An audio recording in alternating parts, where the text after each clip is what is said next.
Welcome to the Success Partner Podcast. I'm Daya Naef, your host and founder of The Success Partner. On this show, we dive into the stories of attorneys, business professionals, and entrepreneurs who have navigated the ups and downs of building successful careers and businesses. From the strategies they've implemented to the challenges they've overcome, we're here to uncover the insights that can help you on your own journey to success. So sit back, relax, and let's get started.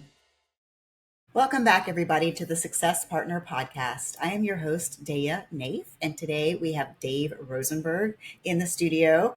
And we were just talking before the show about leadership, and he has some exciting things that he's working on and some serious background in the area and art of leadership. So, Dave, just introduce yourself and take it away. Yeah, hey, Daya, thanks for having me. I'm excited to be here. Wow, introduce yourself, take it away. Talk about a broad, I could go Steve Martin. I was born a poor black child, but little from The Jerk, great movie. No, seriously, real brief. I started my journey in leadership as a naval officer back in 1987, where I ended up flying F-14. So think of me as Goose, except for I lived. It's just, So I got the privilege of serving our country during Operation Desert Shield and then the Southern Watch after that. And then I left the Navy, went into business like a lot of people, went into sales, ended up sales management, and then VP of operations. And then I'm like, I could sell it. It was in telecommunications. I could sell it. I could install it. Why am I doing this for somebody else? So I started my own company, sold that in 2009. Ended up running a few other companies as president after that. And sort of during that time, the thing that kept jumping out at me is as I would go to work for other people, there's only a couple companies were my own. There was never any manual, and in the military, everything's based on a manual. Mm-hmm. So, I said, people like, well, what do we do? And I'm like, all right, let me write a manual. And so that was the beginning of the development of what now is my doctrine called radical accountability, which is creating a culture where people willingly do what they need to do, when they need to do it, with pride and precision. So that's the Reader Digest version. Yeah, that's amazing.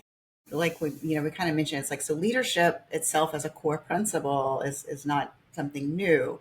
We just take it and we frame it in different ways. And your background in the military is a key example of that.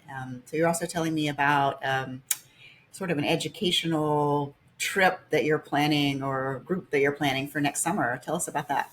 Yeah, it's a leadership excursion, right? So we've all leadership boot camps people go away to for 3 days or 5 days. This is going to be 6 days. We're actually it's going to be a series.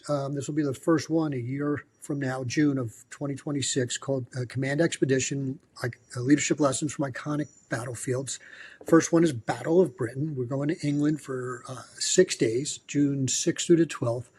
It's a select group of only 10 individuals. The application required, you can't just sign up for it. I'm vetting everybody. I'm handpicking everybody when it's that small. And we've got some amazing things planned.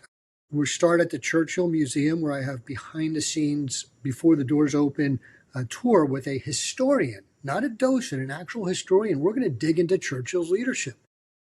Anyone who's not a history buff may not be aware that when Churchill took office as the prime minister, England was divided on what to do about Nazi Germany at the time. There were people who wanted to just sign a pact and capitulate or ignore them and just bury their head in the sands. And Churchill was, no, we need to fight. This is evil.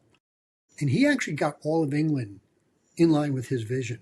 Now, just imagine from a business perspective, everybody's pointing in the same direction. Everyone knows what the company's mission and purpose is. Well, how did Churchill do that?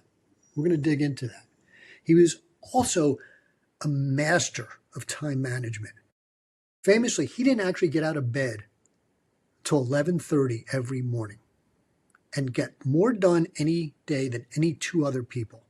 So we're going to dig into that. And then from there, we're going to head to an old RAF Spitfire base called Tangmere, Goodwood Estates. And we're going to examine, how do you make decisions under pressure? Literally, because we're going to get up in T-67 trainers and dogfight. And the decisions you make, decisions the other person is going to make, and you better know how to react with grace and poise, or you're metaphorically dead. I promise everyone who goes will come back, but you'll get to experience what that's like and why fighter pilots are so good and so calm, cool, and collected under pressure. And you'll be able to take those things home and apply them to your business. And then off to Southwick House, which is where Eisenhower planned D-Day. Okay.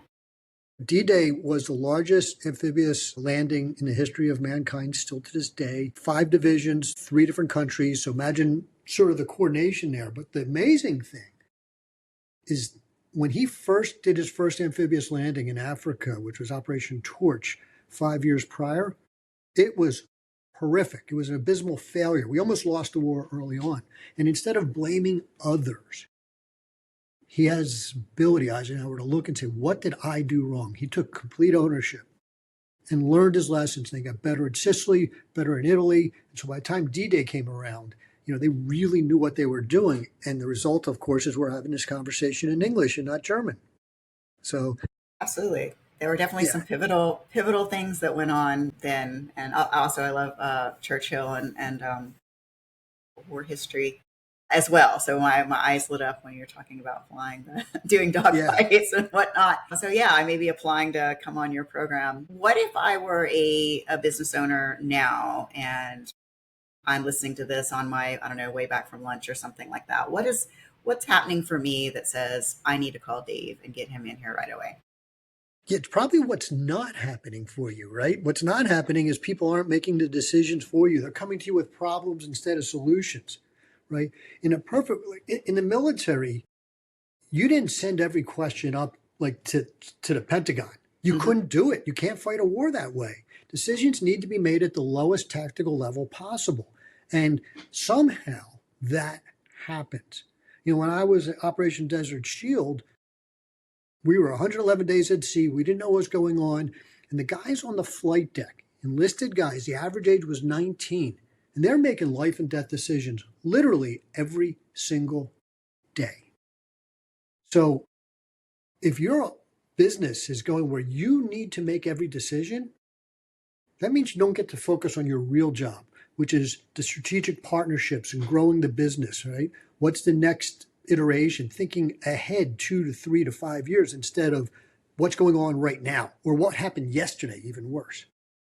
So what I do with my clients is help them put a culture of what I call radical accountability in place. Everyone willingly does what they need to do when they need to do it with pride and precision, where people come to you with solutions or problems solved as an FYI. Yeah, I like that. I've also heard that if you're always asking how to do your job, then they don't need you to do your job. So if your employee, figure out how you can empower yourself to come with solutions and not questions all the time up the ladder. Right. And if you think about the people who get promoted, if you're listening to this, you're going, who is my eye on promotion? It's always the problem solver. So don't we want more problem solvers? Wouldn't you rather have your choice? God, I could promote Mary, I can promote Daya, I could promote John. What a terrible problem that is. I know, very interesting. I've done I work a lot in law firms and I do a lot of analysis and confidential interviews of people. And very often I come back with people who think that they're on a partnership track and they're not. And there's on both sides. So there's lack of transparency with the organization about what it constitutes to be a partner. And then it's lack of partnership material or development, which of course I come in and help them with that should they choose to want to get some help with that. But just even the disconnect. Right. That disconnect is huge because my guess is the individual who thinks they're on a partnership track, they're doing everything they think they need to do. Maybe it's billable hours. Maybe they're a monster and they're in the office, burning the candle at both ends, but they're not doing business development, right? So they're not out there actually getting new clients. So they're a really effective attorney, but they're not focusing on the skill that the partners want to build the firm. So they're not being looked at. At some point, what happens? They go find another firm. Now your client, they lose talent because they didn't develop them properly. So what you're doing is really important for the ecosystem. Yeah, it makes sense. We don't think about it. We don't think taking time for those soft costs and soft skills and whatnot. But that communication and transparency, even at the partner level itself, like the managing partners can all be rowing the boat as hard as they can row the boat in 3, 4, 5 different directions. I know you're like, I'm preaching to the choir here. It's like you see this, you see this all the time. And it's not even like my last client. One of the first things I do when I work with clients is I work on why do they exist as a business, right? Because no business exists to make money. Making money is a requirement to exist, but that doesn't mean you exist to make money. Because otherwise you end up like Sam Bankman-Fried and all these other con artists because all they care about is making money. You exist to bring value. But if you can't define that value in such a way that it's clear for everyone to understand why they're doing their job.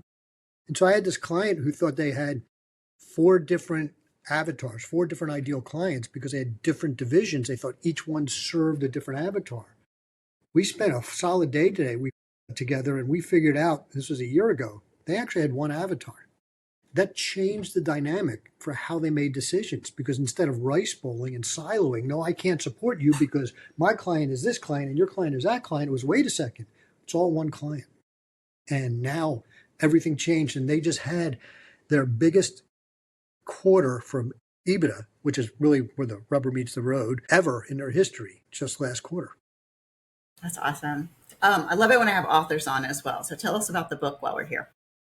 Okay, yeah. So the book Locked On Leadership, the Tactical Business Guide to How to Create a Culture of Consistency, Courage, and Caring, is really my radical accountability system. It was before I developed the term, but it's the root cause. It's what are the day-to-day tactics that people need to engage in to be truly great leaders.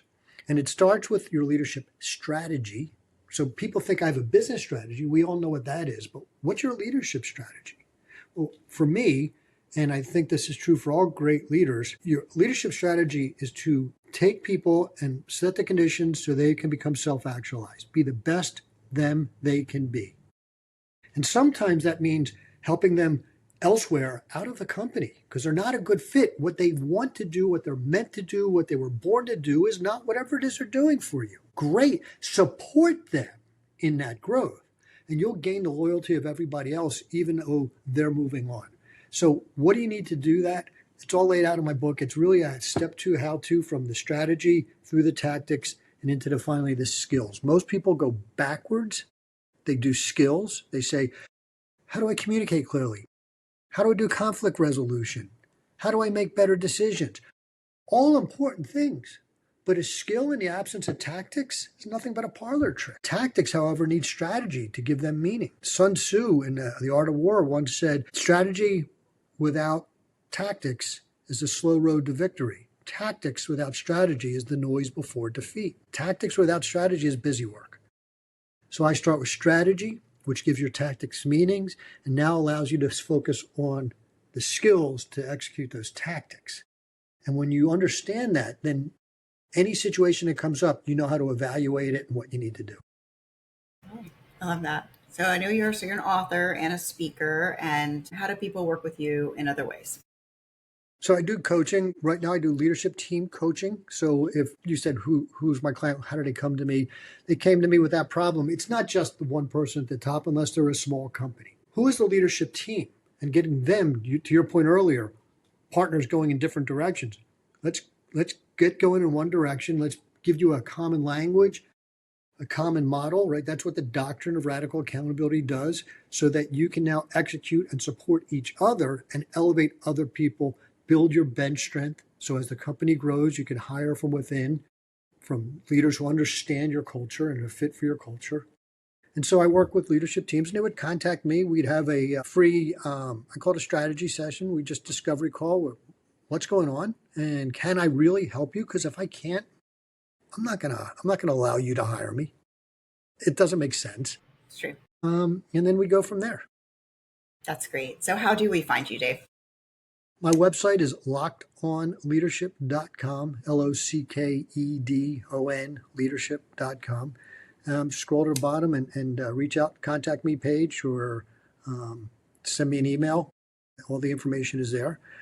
And, if you're listening to this and you're just not sure, get on, reach out to me, give you a complimentary strategy session. And let's explore it. I promise, no matter what happens, at the end, you'll leave with something useful. That sounds great, Dave. And I've certainly enjoyed this conversation today, and I hope people do take you up on that offer to get to know you and see if you'd be a good fit for their business. Yeah, I appreciate the opportunity there. Yeah, very welcome. So thank you, everybody, for listening. This has been another episode of the Success Partner Podcast. I'm your host, Daya Naef. Please like, subscribe, and stay tuned.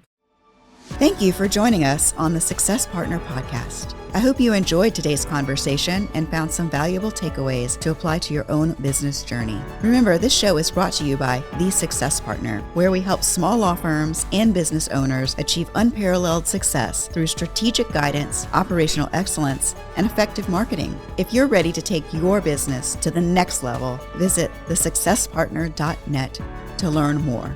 Until next time, keep striving for success, and I will see you in the next episode.